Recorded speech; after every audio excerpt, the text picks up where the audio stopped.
Welcome back to my YouTube channel. So now we're gonna stretch and cook a Margherita pizza all together.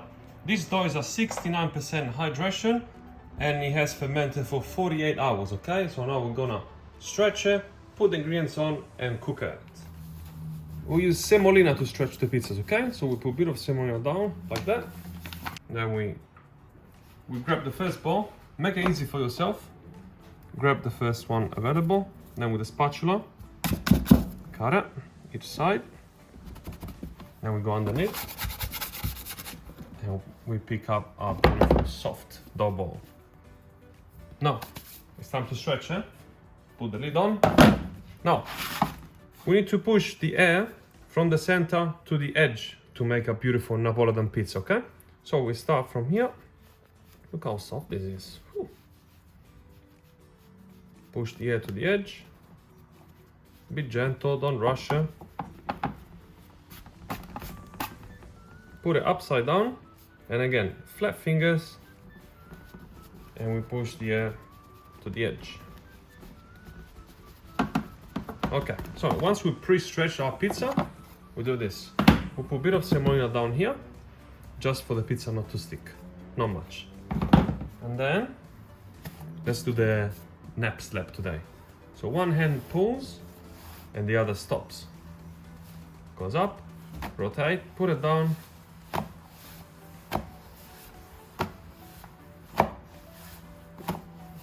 So look at what's happening. We're shaking all the semolina off and at the same time we give the pizza a bigger shape. Now we put the ingredients on and we'll cook this pizza together. So for the Margherita, we use the best quality tomato sauce you can find. Look how red and thick this is. I'm sure you can smell this flavor from, I don't know, America or wherever you are. 1 scoop of tomato sauce. Spread it all the way around. Not too much, otherwise the pizza will be soggy. Next, Parmesan. And there's a lot of basil in the sauce, so I don't put it now because I need to pick it fresh. I don't have it right now, otherwise I'll put some leaf on top. But the flavor will be there, don't worry. Fior di latte cheese.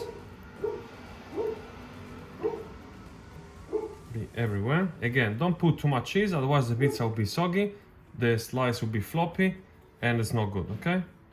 That's the right amount. Once this cheese melts, it will be 100%. Drizzle olive oil on top. And now we're gonna put the pizza on top of the pizza peel. Bit of semolina here, just for the pizza not to stick. Then we can do this, look. We lift one hand underneath and the other goes under. This is one of the many ways available. Now, final shape.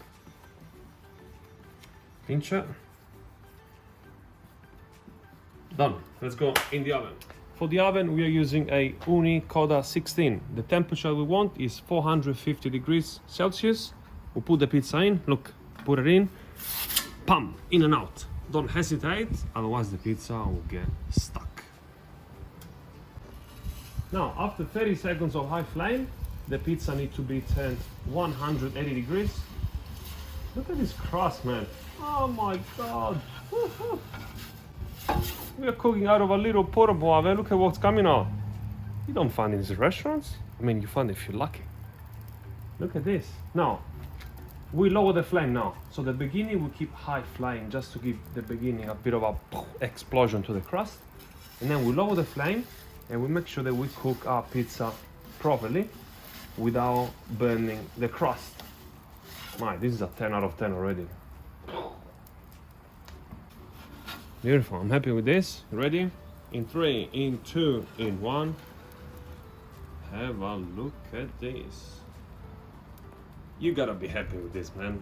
You gotta be super happy. Smile for the camera now.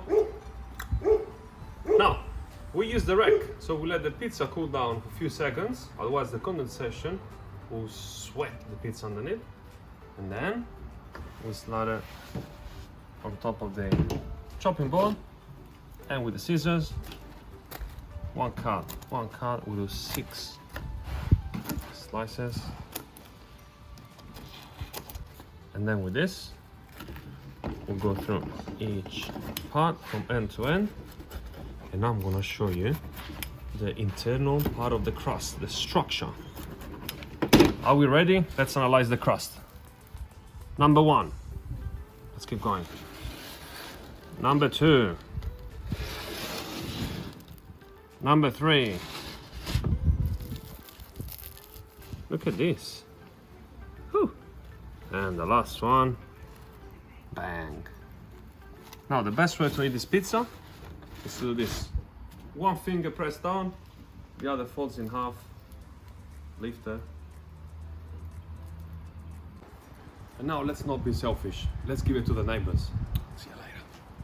I'm delivering.